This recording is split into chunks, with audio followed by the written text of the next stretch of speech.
Alors, bonjour et bon matin, bon jeudi matin, ici à Montréal, au Centre NAD. Nous sommes à MTL Connect, la semaine numérique de Montréal. En cette 5e édition de MTL Connect, nous traitons de la grande thématique de l'intelligence collective. Depuis les 2 derniers jours, nous traitons des 4 grands sujets de MTL Connect cette année pour cette 5e édition. On parle d'intelligence artificielle, évidemment, c'est le mot du jour. On parle beaucoup d'intelligence artificielle, de culture et créativité. Aujourd'hui, nous allons traiter les sujets de territoire connecté et intelligent. Et ce matin, pendant tout le bloc de l'avant-midi, nous allons parler de cybersécurité. Évidemment, c'est les 4 piliers de 2023. Les 4 sont tous étroitement liés dans cet écosystème d'intelligence collective. Mon nom est Armand Afkami de la société Titanfile. Ça me fait vraiment plaisir d'être avec vous aujourd'hui. Déjà, vous êtes quelques-uns dans la salle. Est-ce que vous allez bien ce matin? Excellent. Oui, super, j'aime ça. J'ai du direct feedback. C'est fantastique. Est-ce qu'il y en a qui étaient ici depuis les premiers jours, depuis mardi, oui, les gars de tech, j'adore. Oui, bonjour. Ah, nice, super. Est-ce que vous passez une belle conférence jusqu'à présent? Oui. Ça serait mieux que genre, non, j'aime vraiment pas ça. Oui. Nice, content de vous avoir parmi nous. Merci d'être ici et merci aux internautes qui nous suivent des 4 coins de la planète. Évidemment, cette année, le pays qui est mis à l'honneur est la Belgique, une grande délégation belge wallonne qui est ici aussi. Est-ce qu'il y a des Belges dans la salle? Ah, bonjour, bonjour, merci d'être ici. Merci d'avoir fait le voyage par-dessus l'Atlantique pour vous rejoindre à nous. Le jet lag, c'est fini? Ça va? Ah, pas encore? Oui, c'est ça. Bien, écoutez, alors j'aimerais tout de suite céder la parole à nos premiers intervenants qui vont nous présenter ce secteur d'excellence présenté par CyberEco. Mais avant, juste 2 petites notes.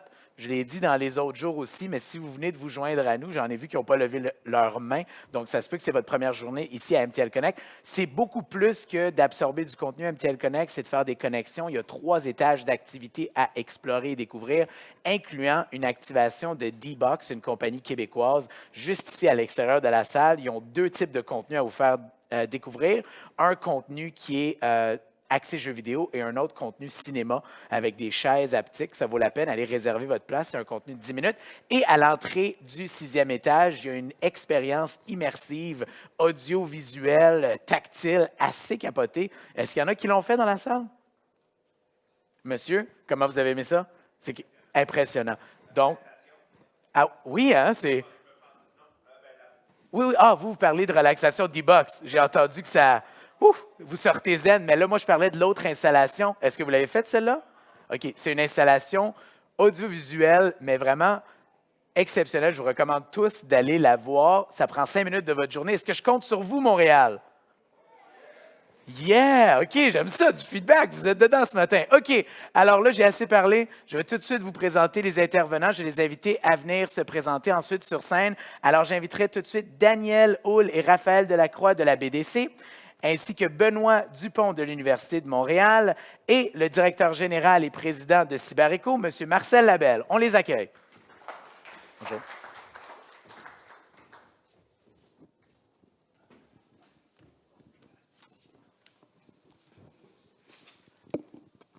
Alors, bonjour tout le monde. Ça nous fait grandement plaisir d'être ici ce matin.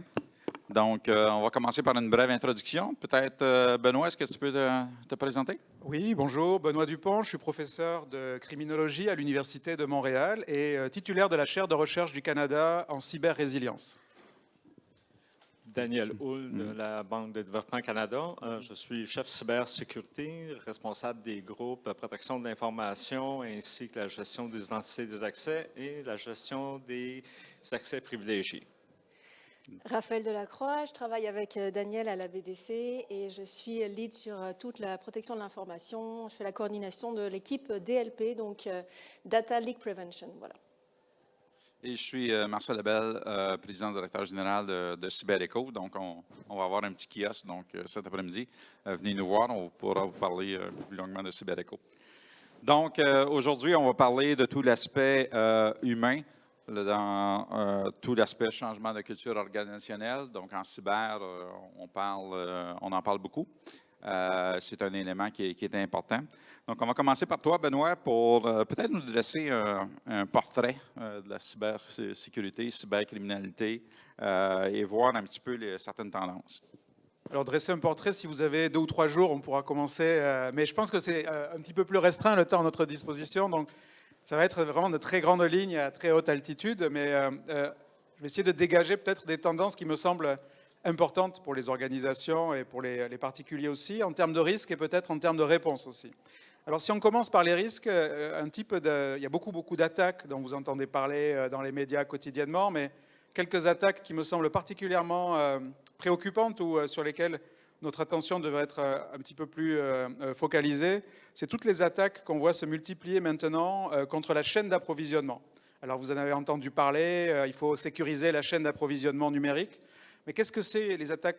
En quoi ça consiste? C'est que les pirates ou les fraudeurs, plutôt que d'essayer de s'infiltrer dans les systèmes d'une organisation à la fois, vont maintenant essayer d'identifier des entreprises qui produisent des produits ou des services numériques qui sont consommés par des centaines ou des milliers de clients, et ils vont attaquer ces organisations pour essayer justement d'infecter simultanément toute leur clientèle.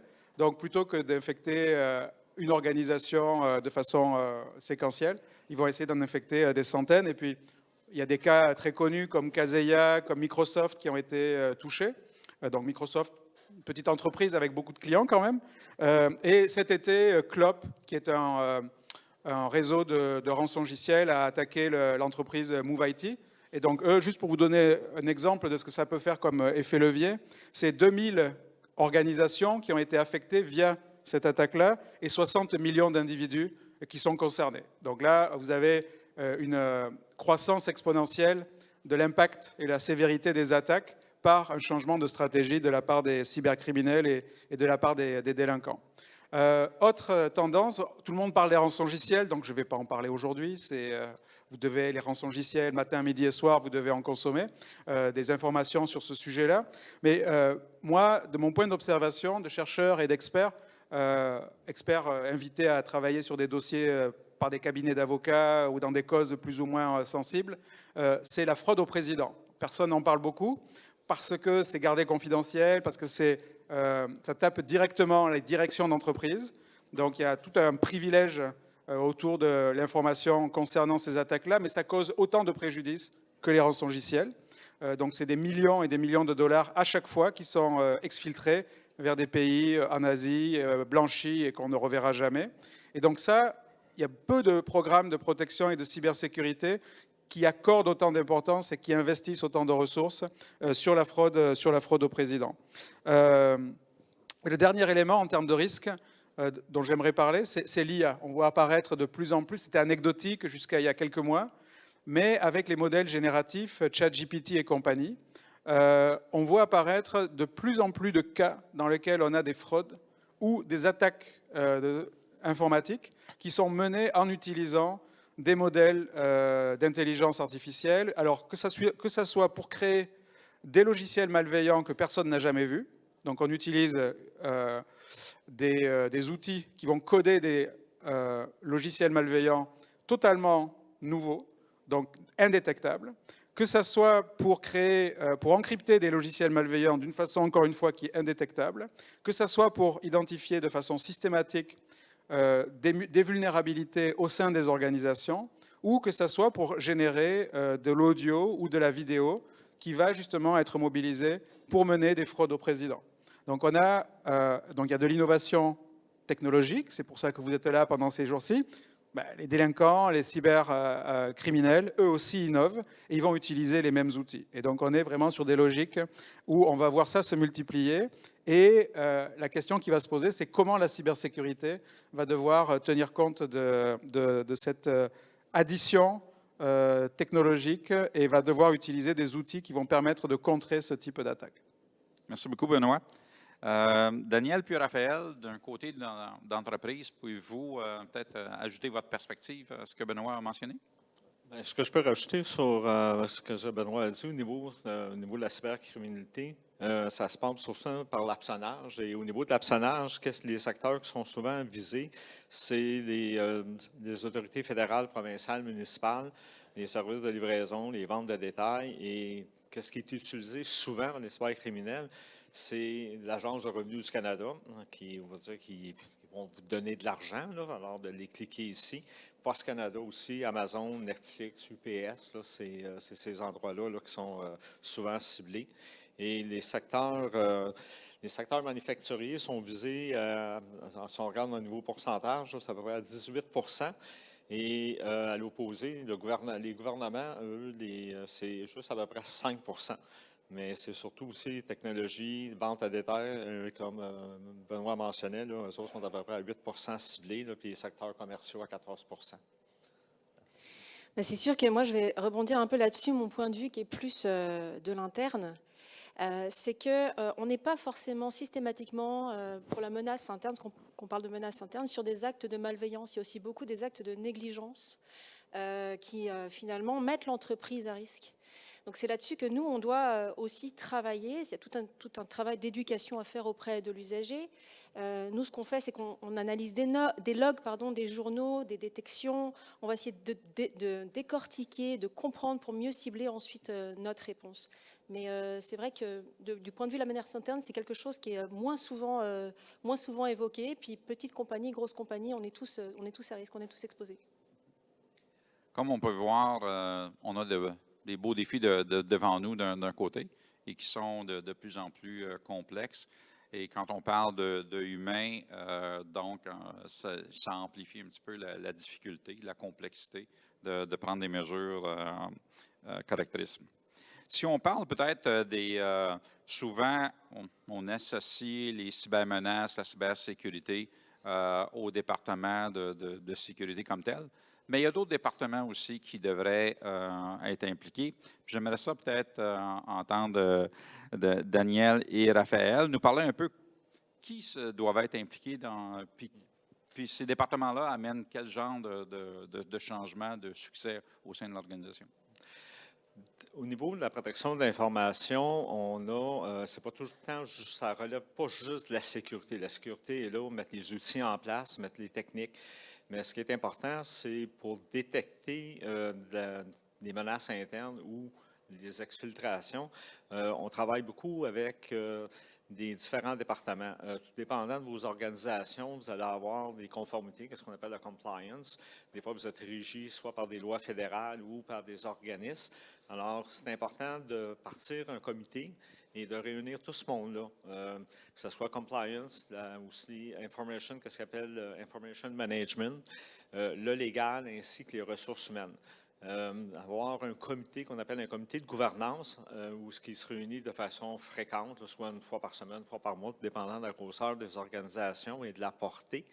Et avec eux, on détermine ce qu'on va mettre en place, ce qui est important parce que c'est des humains avec lesquels on travaille, ce n'est pas des machines. Alors, les humains, eux, travaillent, font leur travail et il faut s'assurer que les mesures qu'on met en place ne vont pas les brimer, ne vont pas brimer les lois, ne vont pas brimer la liberté d'expression, la Charte des droits et libertés.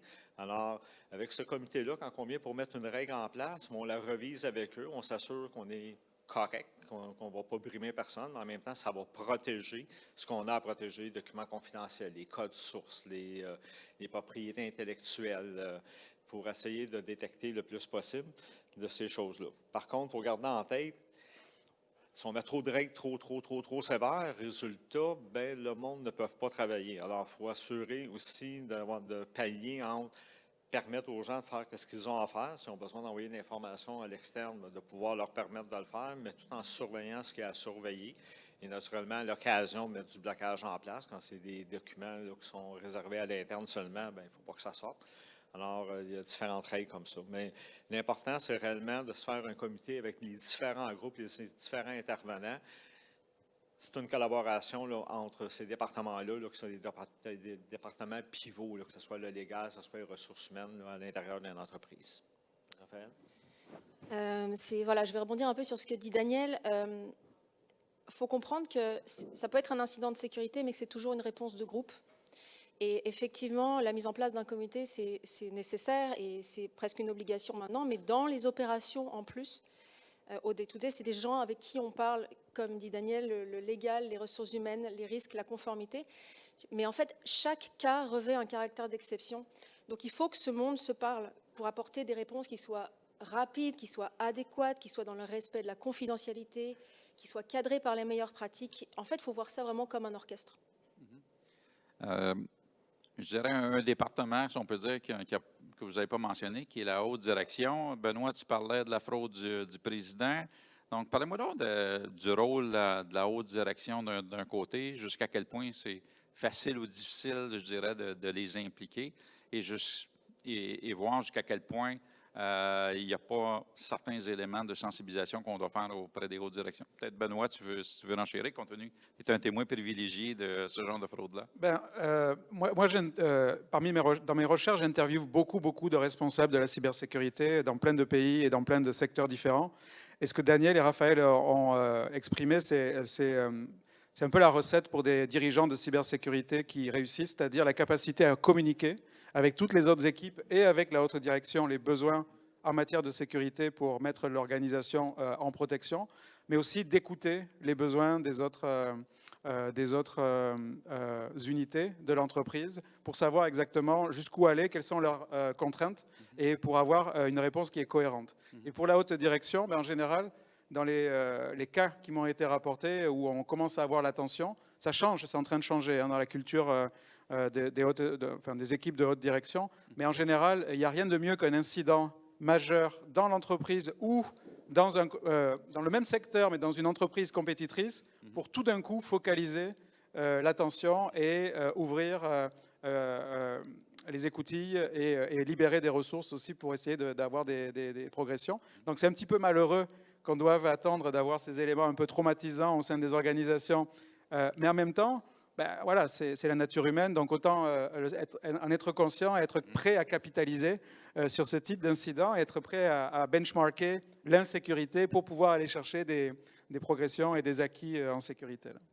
Je ne sais pas si Daniel ou Raphaël, vous voulez commenter. Je sais que vous faites partie d'une organisation. On préfère ne pas être ceux qui essuient les plâtres. On préfère savoir ce qui se passe à l'extérieur et s'adapter, nous. L'exemple de Benoît, oui, effectivement, c'est quand il arrive un incident majeur au sein d'une entreprise, ça devient un très bon agent motivateur au sein de ta haute direction pour mettre de quoi en place. La seule chose, tu ne veux pas être cette compagnie-là ou cette institution-là qui s'est faite percer ou qui a eu des fuites de données. Alors, mais ça aide beaucoup pour la suite. Donc, tu veux utiliser les exemples des autres, mais tu ne veux pas que ça t'arrive d'un côté et être pris dans un incident. Excellent. Une chose au point de vue humain qu'on entend parler un petit peu plus, c'est tout l'aspect fatigue organisationnelle au niveau de la sécurité. Moi, ça fait 30 ans que j'en fais d'un côté, ça fait 30 ans qu'on essaie de sensibiliser, 30 ans qu'on essaie de mettre des mesures en place. Et toute la question motivation, comment on réussit ou non à changer la culture. Donc, j'aimerais bien ça peut-être, Daniel et Raphaël, que vous parliez un petit peu dans votre organisation, comment se vit cette peut-être fatigue, où est-ce que vous la voyez venir, cette fatigue-là? C'est sûr que les gens, à un moment donné, oublient. Ils ont leur travail à tous les jours, alors il faut garder le momentum tout le temps. Alors, on revient souvent. Au fil des ans, en travaillant justement avec le fameux comité de gouvernance que je parlais tantôt, l'Information Management ont mis en place une formation sur la protection de l'information et qui est devenue obligatoire. Une fois par année, ça revient. Alors, il y a de la formation annuelle sur la protection de l'information. Il y a des lettres au niveau des infolettes régulières. Dans le code éthique, dépendant si votre entreprise a un code éthique, d'insérer dans le code éthique certains exemples au niveau de la protection de l'information. Alors, le code éthique est obligatoirement à être relu, revu et signé annuellement. Alors, il faut revenir de façon constante là, sur la cyber, sur la protection de l'information, naturellement des campagnes de phishing. Et des campagnes de phishing, de faux phishing, mais en même temps, ça devient éducationnel quand les employés se font prendre. Et plus ça va, mais plus ils sont extrêmement durs à détecter. Là, ça devient même, à un moment donné, un petit peu un challenge de ne pas se faire prendre. Là. Alors, c'est assez intéressant. Alors, mais c'est de garder le momentum. On va revenir soit au corps avec des exemples d'information.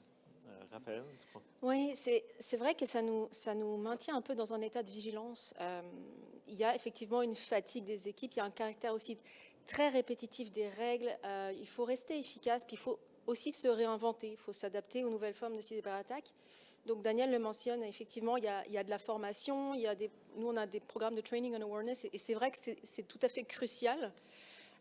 Pour mon équipe, et je vais parler un peu pour ma paroisse, le DLP, c'est quelque chose qui commence à être assez connu parce qu'on intervient régulièrement. En fait, on n'attend pas que le feu prenne pour contrôler les avertisseurs de fumée. On essaye toujours de rester très alerte, de communiquer avec les équipes et puis de voir justement où sont les failles et où le bas blesse.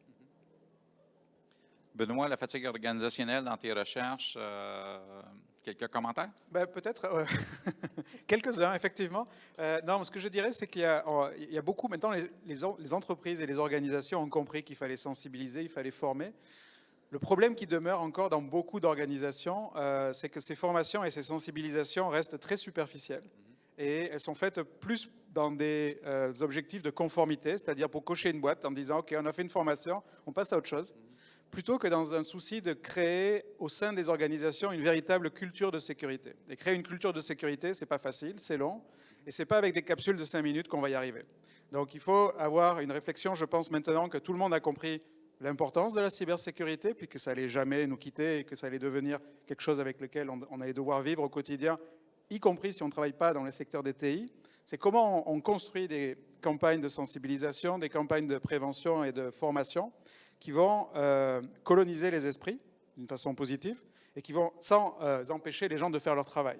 Et donc on va créer cette culture permanente et motiver les gens et les garder informés sans les effrayer. Et ça, je pense qu'il y a énormément de progrès, ce qui veut dire que dans les équipes de cybersécurité, probablement qu'on devrait embaucher des psychologues, des experts en éducation, des adultes. Et moi, je connais une équipe très mature, ils ont embauché une journaliste parce qu'elle sait raconter des histoires que les gens ont envie de lire et de comprendre, et pas des informaticiens qui se réinventent. Donc voilà, c'est ça aussi maintenant, cette fatigue. Et puis, est-ce que tu veux qu'on parle de l'épuisement pour les gens qui travaillent dans la cybersécurité? On y vient, mais oui, mais j'aime ton commentaire. Tu parles de gens en éducation, tu parles de gens en santé, des psychologues, tous des gens qui semblent manquer ces temps-ci au Québec. Donc, mais les salaires en cybersécurité, à mon avis, sont plus élevés que ceux qu'on peuvent espérer dans le secteur. Peut-être qu'ils peuvent effectivement avoir des conditions additionnelles.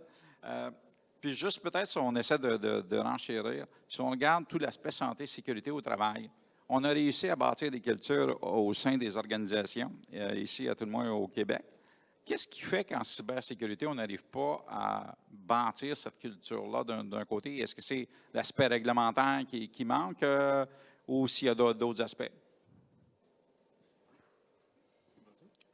C'est certain que l'aspect santé-sécurité au travail dans les entreprises, ça ne vient jamais spontanément. C'est qu'il y a une forte invitation de la part des autorités régulatrices pour corriger des situations, pour mieux protéger les employés. Donc quand on a des outils réglementaires très robustes, tout d'un coup, par magie, on l'a vu en Europe avec le RGPD, on est en train de le voir ici au Québec avec la loi 25, tout d'un coup, on se rend compte que ce qui était impossible pendant des années et des années devient instantanément implanté à l'échelle de tout un continent ou de toute une province. Donc effectivement, je pense que l'aspect réglementaire et le rôle que les gouvernements peuvent jouer dans la forte incitation, voire la coercition à appliquer certaines mesures et de façon beaucoup plus rigoureuse, en cybersécurité en l'occurrence, va jouer un rôle déterminant. Daniel, Raphaël, des commentaires additionnels? Non. Non, ça va. Donc, compte tenu du lien que tu avais fait avec l'épuisement des équipes, c'est un nouveau, je dirais, phénomène ou des nouveaux constats qu'on fait au niveau de l'épuisement des équipes en cyber. C'est beau, j'imagine, d'avoir un niveau d'adrénaline quand il arrive des incidents d'un côté. Tout le monde dépense beaucoup d'énergie, mais ça se fait de plus en plus fréquent. Donc, on commence à penser ou à discuter de l'épuisement des équipes. Donc, Benoît, peux-tu justement nous parler un petit peu de qu'est-ce que tu as pu constater, quel genre de signaux qu'on voit de plus en plus au niveau des équipes de cyber? Oui, ben, c'est les résultats de sondage qui commencent à apparaître, effectivement, sous la pression du barrage constant d'attaque. On en parlait avec Raphaël tout à l'heure, les chiffres sont complètement atterrants. Donc, aux États-Unis, 75% des chefs de la sécurité de l'information, donc les CISO, ont, dans des sondages avec des très gros échantillons de plusieurs centaines de répondants, déclarent avoir été victimes d'un incident de burn-out au cours des 12 derniers mois. Et le résultat de ça, c'est qu'il y en a à peu près la moitié qui estiment que d'ici 2025, donc d'ici 1 an et demi, 2 ans, ils auront changé d'emploi. Et 25% disent, donc ce sont des chefs de la sécurité de l'information, ce ne sont pas des analystes de première ligne, et ce n'est pas des jeunes de 25 ans, vous savez, qu'on aime bien critiquer parce qu'ils papillonnent d'un emploi. Non, non, ça c'est vraiment des boss, des patrons. Ils disent que 25% estiment qu'eux, ils veulent changer d'emploi d'ici 2 ans et ne jamais revenir en cybersécurité. Donc, quand vous êtes responsable de mettre en place des équipes et quand vous êtes un président d'une organisation et que vous voulez construire un programme de cybersécurité robuste, c'est assez préoccupant de se dire que peut-être votre CISO, il y a la moitié de chance qu'il ait vécu un burn-out parce qu'il ne doit pas être super opérationnel le temps qu'il se reconstitue, qu'un quart d'entre eux, à 25%, il va peut-être quitter d'ici 2 ans, et 25% aussi déclarent utiliser médicaments et alcool pour être capable de confronter la réalité quotidienne. Évidemment, ça a des répercussions sur leur famille, donc, il y a quand même, tu parlais de santé, sécurité au travail, il y a quand même un questionnement à se poser sur comment on utilise ces expertises-là, parce qu'elles sont très rares, elles sont difficiles à construire, et est-ce qu'on est capable de les encadrer, de les maintenir et de leur offrir des milieux de travail et des conditions de travail propices à ce qu'eux-mêmes puissent diriger des équipes d'une façon productive là, pour les organisations. Donc, tu es en train de nous dire que le rôle de CISO devient un rôle plus à risque qu'un coach de hockey. J'ai rien dit, mais vous en tirez les conséquences que vous voudrez. Bon. Daniel, Raphaël.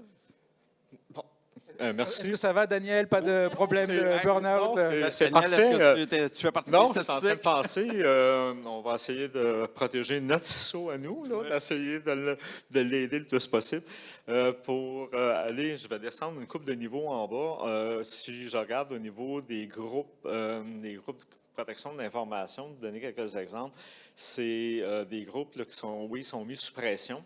Si on regarde juste au niveau, mettons, ce qu'on appelle le DLP, le Data Leak Prevention, là, les gens qui opèrent, soit en termes d'établir, monter les règles, regarder, oui, ils sont sous pression.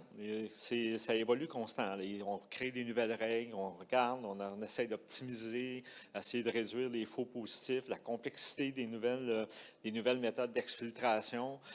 Ils se creusent les manèges pour essayer d'en trouver eux autres mêmes, essayer de voir c'est quoi les contre-mesures qu'on peut mettre en place. Alors, tout dépendant de votre organisation, c'est les privés, gouvernementales, tous les climats sociopolitiques à travers le monde, on surveille ce indice, on y arrive de quoi? Qu'est-ce qui est arrivé avec Israël en fin de semaine passée? Bien là, OK, on a-tu affaire? On a-tu des gens? On a-tu des gens en déplacement? On a-tu des gens qui sont là à l'heure actuelle? On a-tu des intérêts? Alors, il faut se revirer de bord, essayer de voir qu'est-ce qu'on doit mettre on a-tu quelque chose à mettre en place? Alors, ces choses-là arrivent très, très, très rapide et il faut que ça revire sur un dissous, comme on dit, pour pouvoir mettre ça en place. Et sans compter quand il y a des tentatives d'exfiltration, les analyses que ça peut porter ou comprendre pour essayer de monter l'analyse, essayer de savoir c'est quoi qui est arrivé. Alors, ce que je m'en vais avec ça, un peu comme Benoît disait, pour les CISO, c'est la même chose. Les gestionnaires de ces groupes-là ont besoin d'avoir beaucoup de compréhension envers leur équipe. À un moment donné, ils ont besoin de prendre un break de quelques heures pour essayer de se passer à d'autres choses, se éclairer à la tête, de pouvoir revenir. Là. Alors, la gestion de ces groupes-là demande beaucoup de flexibilité de la part du management. Les CISO sont sous pression, mais on ne veut pas non plus brûler nos ressources là, qui sont là-dessus, qui opèrent au jour le jour. Raphaël? Tout va bien, Daniel. Je pense qu'il faut aussi comprendre que ce n'est pas juste quand il arrive un incident que le CISO est sur la sellette. C'est comme on a fait mention tantôt, s'il arrive un incident dans l'industrie, s'il arrive aussi un incident à travers le monde maintenant, on essaie de voir est-ce qu'on est à risque d'un côté, est-ce qu'on a des mesures et tout ça. Je pense que la reddition de comptes au cours des dernières années s'est accrue de façon assez importante. Puis ce n'est pas nécessairement tous les départements, je pense, de cybersécurité qui ont toutes les ressources pour faire cette reddition de comptes-là. Mais je pense, pour avoir vécu dans cette industrie-là, qu'effectivement, avec les années, ça s'accroît de plus en plus. Les ciseaux passent de plus en plus de temps à faire de la reddition vis-à-vis de leur direction. Donc, je pense ce côté-là, comme on dit, je pense que les ciseaux sont sous pression constante depuis une couple d'années. Peut-être un autre sujet que j'aimerais aborder avec vous autres, c'est naturellement en cybersécurité, on parle du facteur humain. On a de plus en plus, je dirais, de systèmes qui permettent de faire de la surveillance. Donc, quand on parle de surveillance, où est la limite surveillance versus peut-être du profilage d'un côté? On veut détecter avant que ça se produise. On veut identifier ceux qui ont des mauvais comportements. Il y a tout l'aspect vie privée, naturellement. D'un côté, ça aussi, c'est un dilemme parce qu'on parle qu'on veut protéger la vie privée, mais il y a des gens qui utilisent les médias sociaux et qui, je dirais, publient toutes leurs informations d'un côté. Donc, ça amène des dilemmes au sein des organisations.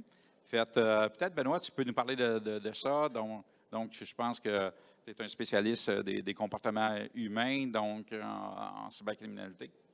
Ben, spécialiste des comportements humains, il me reste encore quelques années là, pour atteindre ce statut-là, mais ce qui est délicat quand on met en place ces mécanismes-là de détection, de prévention de la menace interne, et qu'on n'arrive encore pas très bien à comprendre, c'est les effets que ça produit sur les personnes qui sont soumises à ce type de mécanisme, même si elles comprennent qu'il y a des objectifs de protection de l'organisation.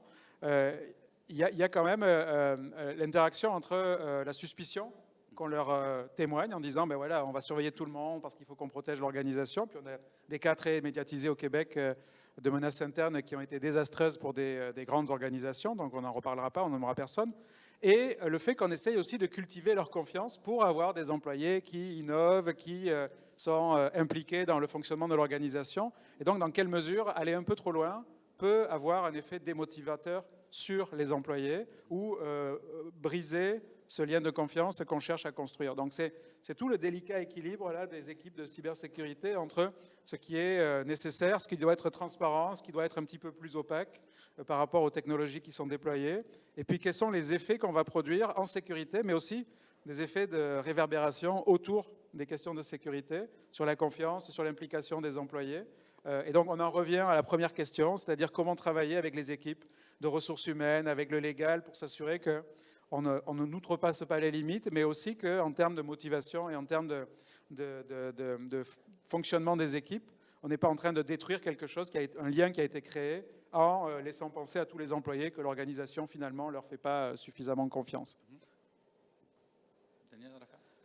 Tout à fait, Benoît. Effectivement, comme je disais tantôt, oui, d'impliquer les groupes. Là, on parle, on se répète un peu, là, mais ressources humaines, légales, compliance, ces gens-là, ils deviennent des porte-étendards aussi. Ils deviennent de vos alliés. Alors, le fait que, comme nous, dans notre cas, on les rencontre à toutes les semaines, alors on fait le tour avec eux. Et à un moment donné, ils deviennent beaucoup plus compréhensifs, puis ils réalisent, puis ils nous aident beaucoup aussi à dire, bien, ça, on ne peut pas faire ça, il faut faire attention, on ne peut pas faire de profilage. Alors, puis il faut s'assurer de ne pas profiler non plus. Alors, c'est sûr que dans une entreprise, il y a certains secteurs d'activité qui peuvent être peut-être plus ciblés que d'autres, tout dépendant de l'importance de ce qu'ils font, soit d'un point de vue technologique ou encore d'un point de vue affaires.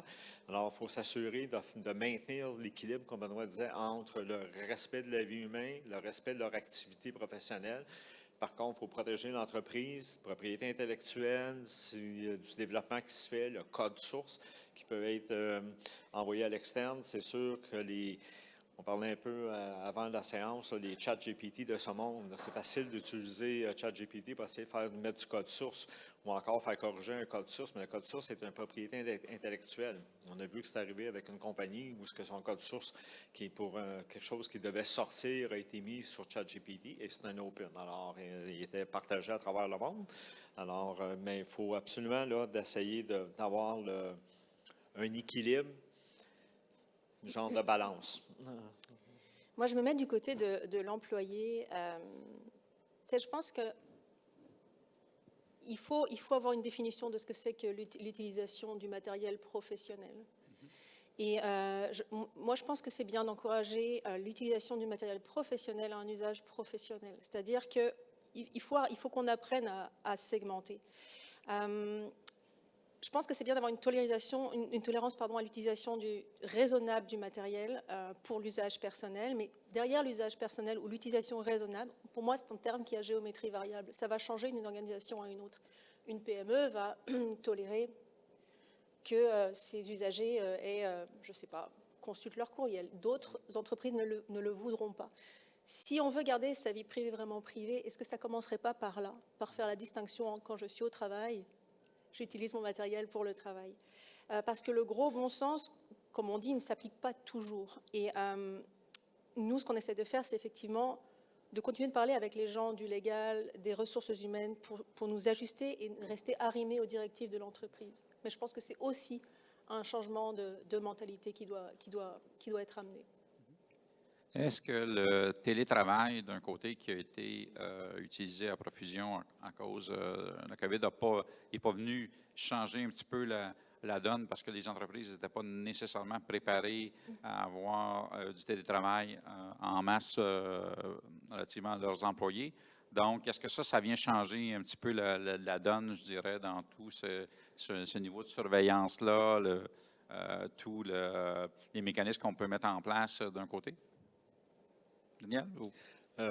Oui, effectivement. Quand le télétravail est arrivé, le fameux 13 mars, là, quand on a retrouvé tout le monde à la maison, oui, de notre côté, du côté cyber, mais aussi du côté de protection de l'information, c'est que là, les gens étaient à la maison. Alors là, il y en a qui pouvaient imprimer. Alors, c'est pas tout le monde que, dépendant de ce qu'on fait encore, c'est pas tout le monde qui a ce qu'on appelle des shifters, des shredders. Puis, alors, il a fallu commencer à mettre des mesures en place, contrôler l'impression à distance, contrôler la connexion aussi, d'essayer, dès qu'il se branchait, de se connecter automatiquement, de façon automatique au bureau. Il a fallu se revirer de bord pour mettre cette chose-là en place, pour essayer d'éviter les réseaux locaux. Après ça, de protéger de plus en plus l'information. Fait que oui, il a fallu se revirer, mettre des règles en place pour plus surveiller qu'est-ce qui pouvait se passer qu'on ne voyait pas dans les chaumières. Là. Alors, oui, ça a entraîné un changement de philosophie, une façon de voir les choses différentes, des méthodes de travail différentes. Et oui, ça a eu son impact. Parfait. Préparez vos questions. On va avoir un petit 10 minutes là, pour répondre à vos questions. Peut-être un dernier sujet. Compte tenu, Daniel, tu es en gestion des identités. Maintenant, les systèmes nous parlent de risk scoring pour chacun des individus. Donc, encore une fois, dans le contexte de surveillance, on peut arriver à un individu qui a un indice assez élevé d'un côté. Donc, ça nous amène un autre aspect d'un côté. Comment vous... on peut dire, dealer avec ça d'un côté, dans le contexte où on parle de surveillance versus profilage et tout ça. Donc, sur la gestion des identités ou encore la gestion des accès privilégiés. Alors, oui, encore une fois, c'est de mettre des mesures en place, de surveiller ce qui va arriver souvent dans les entreprises, c'est qu'on donne des accès à des gens et ce qu'on appelle, il y a des transferts latéraux des fois, ils changent de département, mais ils conservent des accès. Ils conservent des accès privilégiés qu'ils normalement ne devraient pas avoir. Alors, c'est de mettre les mécanismes en place pour ce qu'on peut appeler comme du cross-boarding, dès qu'une personne transfère d'un groupe à un autre, de revoir tous ces accès, de mettre des mesures automatiques en place. Les entreprises vont faire des revues des fois une fois par année, 2 fois par année, mais Par contre, la personne garde ses accès longtemps. Alors, nous, ce qu'on a fait, on s'est inséré dans un processus avec les RH, là, justement, quand les gens sont transférés d'un endroit à l'autre, bien, automatiquement, on le sait la journée même ou le lendemain. Et là, on revoit nous-mêmes, là, le groupe au niveau, ce qu'on appelle l'InfoSec chez nous, là, on revoit dans un de mes groupes, là, on revoit tous les accès de cette personne-là. On va reconfirmer auprès du nouveau gestionnaire s'il y a encore besoin de ces accès-là, sinon on les fait retirer de façon automatique. Et aussi, bien, quand les gens sont gestion d'identité, du côté gestion d'identité, quand les gens ils arrivent dans l'entreprise, on s'assure qu'au lieu de systématiquement d'utiliser des groupes génériques et les gens se ramassent avec des niveaux de sécurité ou des niveaux d'accès plus élevés, bon, on a changé pour aller sur des groupes bien spécifiques. Alors, automatiquement, ils n'ont pas des accès qu'ils ne devraient pas avoir, puis ils ne sont pas encore formés aussi pour avoir accès. Ils peuvent se retrouver dans des systèmes où ils ont un contrôle presque total, mais sans aucune formation. Alors, ça devient extrêmement dangereux pour l'entreprise parce qu'ils peuvent faire des erreurs non voulues, sans savoir, parce qu'ils n'ont pas eu la bonne formation. Alors, on essaye de restreindre de ce côté-là aussi. Merci. Est-ce qu'il y en a qui auraient des questions sur le sujet qu'on discute ce matin? Un aspect que vous avez parlé de la BDC, c'est ce qu'elle fait, donc elle traite avec des PME. Comment vous vous assurez de minimiser les risques de la cybersécurité au niveau des PME à qui vous traitez? Au niveau de la BDC, on n'a pas rentré dans les détails de ce que je n'ai pas parlé, c'est que quand on parle de la protection de l'information, ce n'est pas juste la protection de l'information de l'entreprise. Je parlais tantôt des propriétés intellectuelles, mais tous les dossiers clients qu'on a, donc, que ce soit des analyses de crédit, tout, ça fait partie de notre DLP, ça c'est surveillé également, à même niveau que tout ce qui est à l'interne, mais tout ce qui est l'information que les clients nous ont remis et qu'on détient. Cette chose-là, toutes ces informations-là sont aussi dans nos règles de DLP pour s'assurer qu'ils ne sont pas sortis à l'externe. Alors ça, c'est étroitement surveillé. La question n'est pas ça, finalement, c'est que vous avez des clients, que vous passez Hop. de l'argent. Excuse-moi. Bonjour. Juste peut-être, je pense qu'on ne veut pas parler nécessairement de qu'est-ce que fait une organisation spécifique, là. Peut-être juste la mettre Non, un mais peu plus générale. c'est que ça fait partie du risque. Donc, Ouais. quand vous passez de l'argent à une compagnie, si cette compagnie-là a une fuite de données, vous pourriez perdre votre prêt parce qu'elle fait banqueroute. Donc, je me demandais comment c'était intégré cette gestion du risque-là et aussi la formation de ces entreprises-là pour qu'elles gèrent bien sa cybersécurité. Quand vous faites une due diligence, est-ce que vous regardez à la cybersécurité des compagnies à qui vous prêtez? C'est tout l'autre aspect. Puis peut-être que vous n'êtes pas les bons intervenants à la BDC pour parler de ça. C'est peut-être la chose. On ne fait effectivement pas partie du groupe là, qui interviennent au niveau des prêts, effectivement. Quand il y a un due diligence, s'il vérifie le côté cyber, malheureusement, je ne peux pas te répondre à cette question-là. Il va arriver des fois que des clients vont nous contacter parce qu'ils ont eu une attaque de leur côté. Ils vont nous aviser. Nous, on va faire des vérifications parce que les clients ont pareil des accès de notre côté. Là, ils peuvent nous accéder à nos systèmes en ligne. Alors, ça arrive des fois que des clients vont nous aviser qu'ils ont eu, ils sont fait soit un rançon logiciel ou qu'ils ont eu un bris de sécurité. Et nous, de notre côté, on fait des vérifications pour s'assurer qu'il n'y a pas eu de connexion non voulue de la part de ce client-là vers chez nous. Ça, quand ils nous avisent, on fait ces vérifications-là. La cybersécurité des PME, c'est le casse-tête. À l'heure actuelle, au Canada et partout ailleurs, les PME, leur budget moyen, je pense, en cybersécurité annuelle, c'est 7 à 8 000 $ par an. Alors, qu'est-ce que vous faites avec 7 à 8 000 $ par an? Parce que, étant donné que les produits sont conçus pour des grandes entreprises, toutes les solutions technologiques sont faites pour des grandes entreprises, les PME sont confrontées à des vendeurs qui leur promettent monts et merveilles, des boîtes magiques qui vont tout résoudre, mais qu'elles n'ont pas la capacité technique d'intégrer à leur propre système. Et il y a très, très peu d'institutions qui offrent des classements indépendants, des technologies adaptées aux besoins des PME, alors que les PME sont très demandeuses de ce type d'informations parce qu'elles sont complètement déboussolées. On leur dit il faut que vous fassiez la cybersécurité, mais personne ne leur explique comment et personne ne leur dit voici quels sont les produits qui vont réellement vous aider et voici les charlatans qui essayent juste de vous dépouiller. Voilà.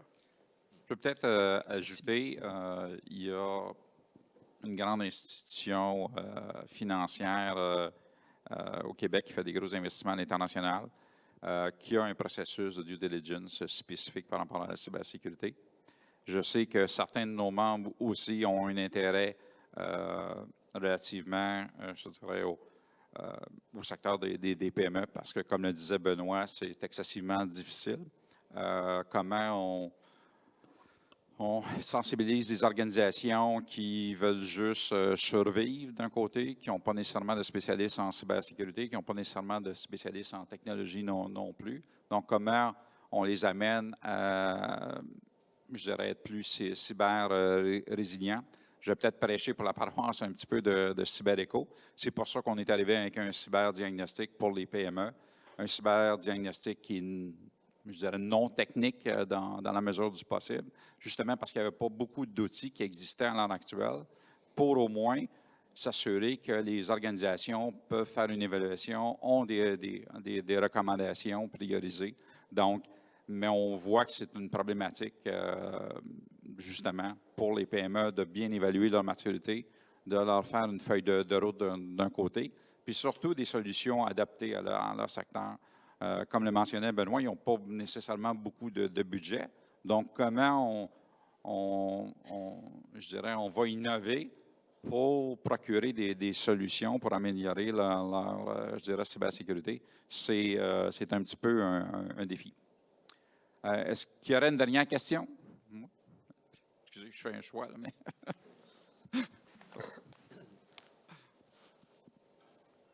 Bonjour.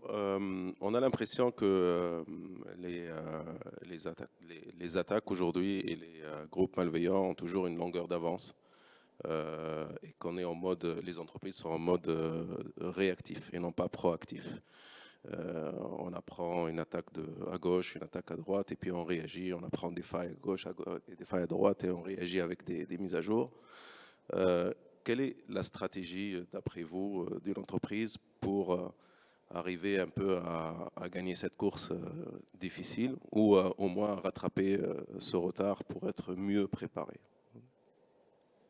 La seule chose que je peux dire en matière de contexte, c'est tout ce qui se passe en matière de cybermenaces, c'est vraiment un défi à toute notre société.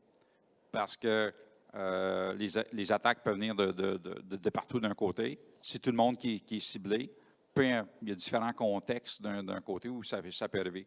Donc, c'est tout un défi par rapport à ce qu'on est habitué de faire d'un côté. Donc, je ne sais pas si vous avez des commentaires. Je vais laisser un peu de temps pour y réfléchir. Donc, Effectivement, nous, on a parlé du côté humain, parce que moi, je divise en deux, dans le sens où on a le SOC, le Security Operational Center, qui regarde tout un peu, qu'est-ce que tu dis, tout ce qui rentre. Alors, on a toute une technologie en place pour essayer de se protéger.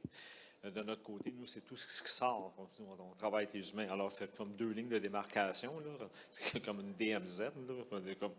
Et effectivement, on a toute une équipe là, de cybersécurité là, qui fait face à toutes les menaces, et c'est de façon constante.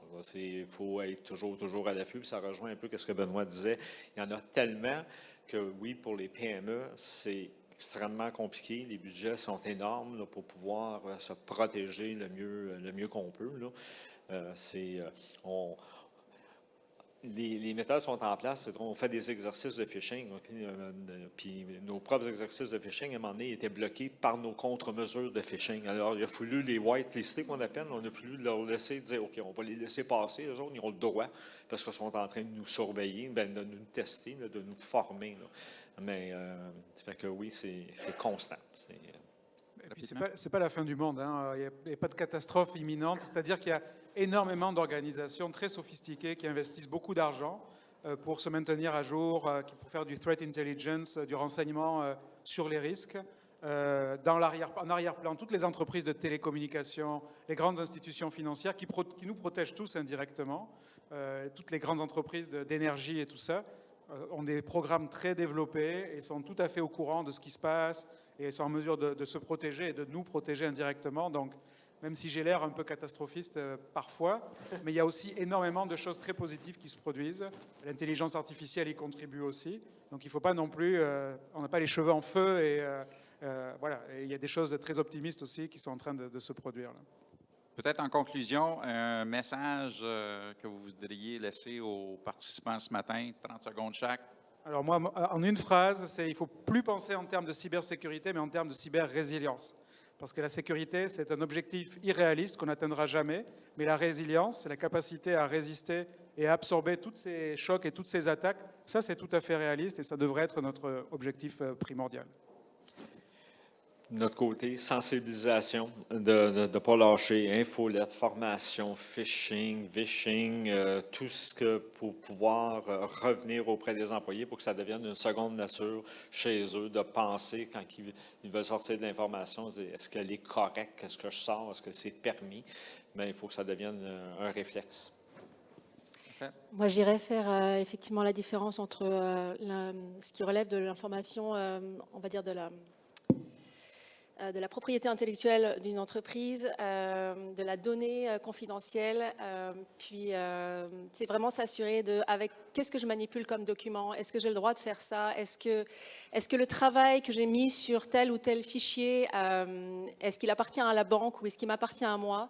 Ça, c'est des choses, c'est important aujourd'hui de vraiment faire la différence entre toute la matière grise, tout ce que vous allez apporter à une entreprise. Une fois que c'est donné à l'entreprise, ça appartient à l'entreprise. Donc ça, je pense que Daniel, tu seras d'accord avec moi, il faut vraiment se mettre ça dans la tête à partir d'aujourd'hui. On n'est plus, il faut faire une coupure entre les deux. Voilà. Tout à fait. D'accord. Un gros merci à vous tous. D'un côté, ça fut un plaisir d'animer cette. Merci à mes co-conférenciers. Donc, ça fait un plaisir d'animer ce matin. En tant que président directeur général de CyberEcho, suivez-nous sur LinkedIn. Suivez ce qu'on publie sur le site web. C'est là pour être à la disposition de toutes les organisations.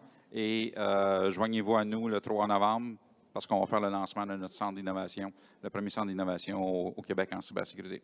Un gros merci à vous tous. Merci beaucoup. Faites laisser les micros sur les chaises. Merci. Alors, merci beaucoup, Raphaël, Daniel, Benoît et Marcel. Merci. Alors, nous allons prendre une toute petite pause, peut-être 5 minutes environ. On vous invite de vous rejoindre à nous pour la prochaine grande conférence en cybersécurité. Alors, à tout de suite. Merci.